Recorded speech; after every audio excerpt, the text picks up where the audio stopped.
अस्सलाम वालेकुम रहमतुल्लाह। Welcome to Bilal Moin channel. एक बहुत बड़ी अपडेट है और वो अपडेट ये है कि क्वारंटाइन पीरियड जो है वो हाफ़ कर दिया गया है, मतलब 7 डेज़ कर दिया गया है। लेकिन इसमें एक थोड़ा सा और अपडेट भी है और वो ये है कि जो बंदा भी ओमान आना चाह रहा है, वो सी के रास्ते आ रहा हो या ज़मीनी रास्ते या फिर फ़ज़ाई रास्ते हवा के ज़रिए, एयरपोर्ट के ज़रिए, उसको 96 घंटे पहले PCR टेस्ट करवाना पड़ेगा।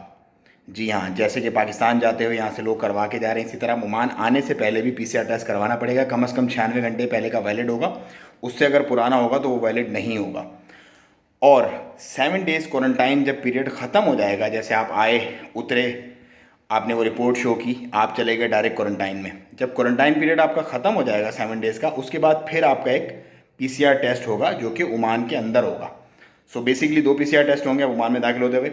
कल मैं UAE की भी एक देख रहा था, तो उन्होंने भी इसी तरह का कुछ किया है कि बंदा पहले करवा के आएगा, फिर उनका एयरपोर्ट पर भी दोबारा से PCR टेस्ट होगा। लेकिन ओमान की जो पॉलिसी है बेस्ट है, इससे 100% श्योरिटी हो जाएगी। एक, जिस कंट्री से आ रहा है उस वक्त था या नहीं था उसको।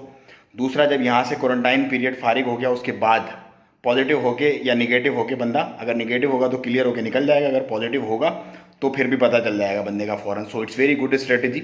हाँ, रकम थोड़ी सी ज़्यादा लग जाएगी लेकिन श्योरिटी 100% हो जाएगी, क्योंकि एयरपोर्ट पे उतरने के बाद जो पहले चल रहा था प्रोसेस वगैरह, उस पे अब थोड़ा सा सुप्रीम कमेटी की तरफ से गौर खौस करके उसको रीस्केड्यूल और रीशफल किया गया। जो मैंने आपको बताई, अब ये तरतीब होगी। अब से जितने भी लोग आने वाले हैं उन लोगों के लिए PCR टेस्ट 96 घंटे पहले, इंडिया, पाकिस्तान, पूरी दुनिया में आप कहीं से भी आ रहे हो, करवा के आना है। कम से कम, मतलब ज़्यादा से ज़्यादा 96 घंटे पुराना हो, इससे पुराना होगा तो नहीं चलेगा।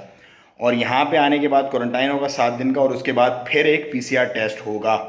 सो ये अपडेट तमाम लोगों में शेयर कर दें और चैनल को सब्सक्राइब करें। इंशाल्लाह मज़ीद अपडेट्स आपसे शेयर करता रहूँगा। दुआओं में याद रखें। अस्सलाम वालेकुम रहमतुल्लाह।